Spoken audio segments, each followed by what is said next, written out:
আমরা টাকার বিনিময়ে খাবার বিক্রি করি, কিন্তু তোর মতো ফকিরের কাছে খাবার বিক্রি করি না। ভালোভাবে বলছি এখান থেকে চলে যা, না হলে কিন্তু ঘাড় ধাক্কা দিয়ে বের করে দিব। আপনার এই রেস্টুরেন্টের দাম বলেন, আমি এক্ষুনি কিনে নেব। এত টাকার গরম? ঠিক আছে, আমার রেস্টুরেন্টের দাম 20 লাখ টাকা। এখানে 30 লক্ষ টাকা আছে। 10 মিনিটের ভিতরে আপনার রেস্টুরেন্ট আমাকে বুঝিয়ে দিয়ে আপনার স্টাফদেরকে নিয়ে এক্ষুনি বের হয়ে যান। এই ছোট লোক ফকিরের বাচ্চা, তুই কেন আমাদের পাশের টেবিলে বসেছিস? এখানে কেউ আছেন? Excuse me. জি স্যার, কি সমস্যা বলুন। কি সমস্যা আপনি বুঝতে পারছেন না? আমরা এখানে খেতে বসেছি, আমাদের পাশে খেতে বসেছে একটা গরিব গাইয়া ছোট লোক। আপনাদের রেস্টুরেন্টের কি কোনো নিয়ম কানুন নাই? এই কি ব্যাপার, আপনি এই পোশাকে এখানে ঢুকলেন কিভাবে? যান, বেরিয়ে যান এখান থেকে। এটা আপনি কি বলছেন? আপনার রেস্টুরেন্ট খুলে রেখেছেন মানুষকে খাওয়ানোর জন্য। এখানে কে কি পোশাক পরে আসলো এটা তো বড় ব্যাপার না। আমি তো টাকা দিয়ে খেতে এসেছি, ওনারাও টাকা দেবে, আমিও টাকা দেবো। এই ফকিরের বাচ্চা, ভালো ব্যবহারে কাজ হবে না দেখছি। তুই যে এই রেস্টুরেন্টে খেতে এসেছিস, এই রেস্টুরেন্টের খাবারের দাম জানিস? আবার বলছিস টাকা দিয়ে খেতে এসেছিস। দেখুন ম্যাডাম, কার কাছে কত টাকা আছে এটা কারো পোশাক দেখে বোঝা যায় না। মাগাল ফল দেখতে আপেলের মতো হলেও ভেতরে কিন্তু গোবর ভরা থাকে, তাই কাউকে পোশাক দেখে বিচার করবেন না। যাই হোক, আপনি আমাকে খাবারগুলো দিন। কি ব্যাপার, সে তখন থেকে গরিব ফকিরের বাচ্চা এখানে বসে বসে উল্টাপাল্টা কথা বলে যাচ্ছে, আর আপনি এখানে দাঁড়িয়ে দাঁড়িয়ে শুনছেন? ম্যানেজার কোথায়? ম্যানেজারকে ডাকুন। Manager, manager. এখানে এত হট্টগোল হচ্ছে কেন? আমাদের ম্যানেজার ছুটিতে আছে, আমি এই প্রতিষ্ঠানের মালিক। কি হয়েছে আমাকে বলুন। স্যার দেখুন না, এই ফকিরের বাচ্চাটা এসে এই স্যারদের টেবিলের পাশে টেবিলে বসেছে। ওর পোশাকের অবস্থা দেখেছেন? এই পোশাকে ওই নামি দামি রেস্টুরেন্টে খেতে চলে এসেছে।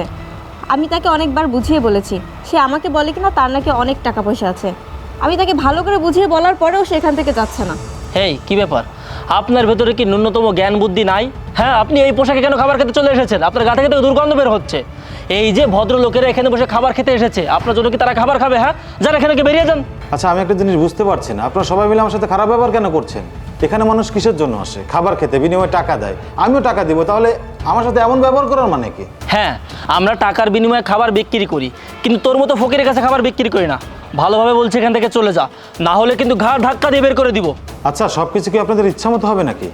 আমি যখন এখানে খাবার খেতে এসেছি, আমি এখান থেকে খাবার না খেয়ে কোথাও যাব না। আচ্ছা, আপনাদের যদি এতই নিয়ম কানুন থাকে, তাহলে আপনারা গেটের বাইরে কেন লিখে দেননি যে নর্মাল পোশাক পরে কেউ রেস্টুরেন্টে প্রবেশ করতে পারবে না? এই ফকিরের বাচ্চা সেই তখন থেকে এখানে বসে উল্টাপাল্টা কথা বলছে, আর আপনারা দাঁড়িয়ে দাঁড়িয়ে শুনছেন। আমরা এখানে আর এক মুহূর্তও থাকবো না। ওসমান সাহেব, চলুন তো। কোথায় যাচ্ছেন? বসুন। এতক্ষণ তো আমাকে জানা তাই বলে অপমান করলেন, গরিব, কামলা, ছোট লোক। এখন আমার পরিচয় না নিয়ে চলে যাচ্ছেন? আগে আমার পরিচয়টা দিই, তারপর না হয় এখান থেকে যান। আমাদের তো আর এখানে খেয়ে দিয়ে কোনো কাজ নেই যে এখানে বসে বসে তোর মতো ফকির গাঁজাখুরের গাঁজাখুরি গল্প শুনবো। ওসমান সাহেব, চলুন তো। স্টপ! আমার কথা শেষ না হওয়া পর্যন্ত এখান থেকে কেউ যাওয়ার চেষ্টা করবেন না। যদি চেষ্টা করেন তাহলে কিন্তু একটারও পায়ের জায়গায় পা থাকবে না। মানুষকে অপমান করতে আপনাদের খুব ভালো লাগে, তাই না? আমাকে যেহেতু অপমান করেছেন, তাই আমার সঠিক পরিচয় না পাওয়া পর্যন্ত আপনারা এখান থেকে কেউ যেতে পারবেন না। এই, কে আপনি? আর আপনি কি বলতে চাচ্ছেন ক্লিয়ার করে বলুন তো। কথা আমার ক্লিয়ার, আপনাদের কানের সমস্যা যে কারণে আপনারা শুনতে পাচ্ছেন না। যাই হোক, এত কথা আমি বলতে চাচ্ছি না। আপনার এই রেস্টুরেন্টের দাম বলেন, আমি এক্ষুনি কিনে নেব। এই ফকিরের বাচ্চা, কি বললি তুই? তুই কি পাগল হয়ে গেছিস নাকি তোর মাথা খারাপ হয়ে গেছে? দিনের বেলা শুয়ে শুয়ে স্বপ্ন দেখছিস তুই এই রেস্টুরেন্ট কিনে নিবি? এই, আপনি চুপ করুন। আমি আপনার মতো চামচার সাথে কথা বলতে চাই না। আমি এখানে আপনার মালিকের সাথে কথা বলছি, তাই আপনার মতো চামচার নাক না গলালেও চলবে। তো বলুন, কত টাকায় সেল করবেন? দেখুন ভাই, এটা ফাজলামির জায়গা না, আপনি এখান থেকে যান তো প্লিজ। সরি, আমি আপনার এই রেস্টুরেন্ট না কিনে এখান থেকে যাচ্ছি না। এত টাকার গরম? ঠিক আছে, আমার রেস্টুরেন্টের দাম 20 লাখ টাকা। মাত্র 20 লক্ষ টাকা? আমি আপনাকে আরও একটা সুযোগ দিচ্ছি, আপনি ভেবেচিন্তে আবার দামটা বলুন। মোল্লাদ্দোল মসজিদ পর্যন্ত। আপনার বিষয়টা আমি ভালো করে বুঝে ফেলেছি। যান, 20 লক্ষ না, এখানে দাঁড়িয়ে যদি আপনি 15 লক্ষ টাকা দিতে পারেন তাহলে অত্র রেস্টুরেন্ট আপনার।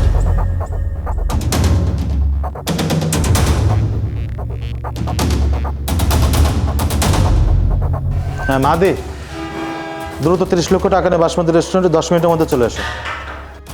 ঠিক আছে।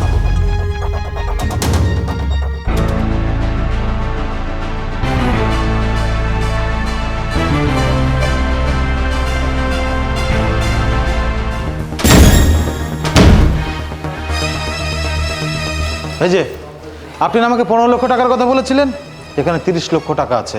10 মিনিটের ভিতরে আপনার রেস্টুরেন্ট আমাকে বুঝিয়ে দিয়ে আপনার স্টাফদেরকে নিয়ে এক্ষুনি বের হয়ে যান। স্যার, সরি স্যার, আপনি এত টাকার মালিক এটা আমরা বুঝতে পারিনি, আপনি দয়া করে ক্ষমা করে দিন। হ্যাঁ স্যার, আমারও ভুল হয়ে গেছে, আমাকে প্লিজ ক্ষমা করে দিন। ভুল আপনারা আজকে করেননি, অনেক আগে থেকেই করছেন। 3 মাস আগে ঠিক আমার মতো এরকম ড্রেস পরে একটা ছেলে আপনাদের এখানে খেতে এসেছিল। খাবার দেওয়া তো দূরে থাক, তার সাথে অনেক খারাপ ব্যবহার করে আপনারা এখান থেকে তাকে বের করে দিয়েছিলেন। সেটা আমি নিজের চোখে দেখেছিলাম এবং সেই দিনে আমি মনে মনে প্রতিজ্ঞা করেছিলাম যে আপনাদেরকে উচিত জবাব দিব এবং এই রেস্টুরেন্ট আমি কিনে নেব।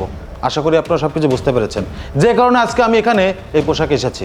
ভাই, আমাদের অনেক বড় ভুল হয়ে গেছে, আমাদেরকে আপনি ক্ষমা করে দিন। এরকম ভুল আর কখনোই হবে না। সরি, যারা সময় স্রোতের সাথে গা ভাসিয়ে দেয় তাদেরকে ক্ষমা করার কোনো প্রশ্নই আসে না। আলামিন সাহেব, টাকাগুলো বুঝে নিয়ে আমার কাগজপত্রগুলো বুঝিয়ে দিন। আর হ্যাঁ, আপনার লোকজনকে নিয়ে আপনি রেস্টুরেন্ট থেকে বের হয়ে যান। আর এই যে আপনারা ভদ্রলোকের মতো খাবারের বিলটা দিয়ে এখান থেকে বের হয়ে যান। নেক্সট টাইম যেন আপনাদের ছায়াও আমি আমার রেস্টুরেন্টে না দেখি। যান।